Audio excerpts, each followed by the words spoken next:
کراچی میں ڈیرہ اسماعیل خان کے نوجوان کے قتل کی تحقیقات میں پیش رفت ہوئی ہے۔ پولیس نے قتل کے مقام اور اطراف کی سی سی ٹی وی فوٹیج حاصل کر لی ہیں۔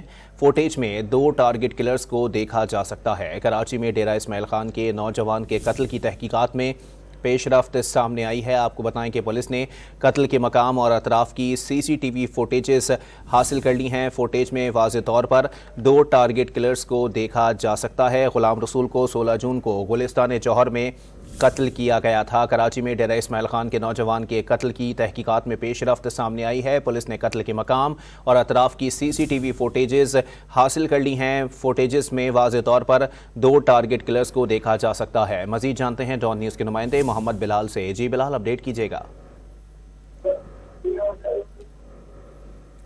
جی بلال۔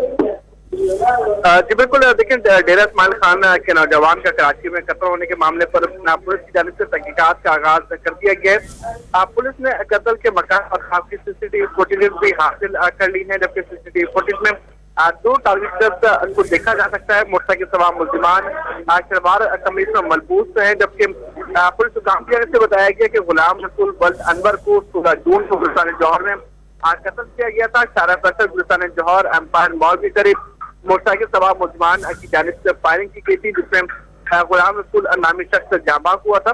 پولیس کی جانب سے یہ کہا جا رہا ہے کہ ابتدائی طور پر یہ معلوم ہو رہا ہے کہ واقعہ ذاتی دشمن میں ہے، لیکن تحقیقات کا عمل اب بھی جاری ہے۔ جی بہت شکریہ محمد بلال اپڈیٹ کرنے کے لیے۔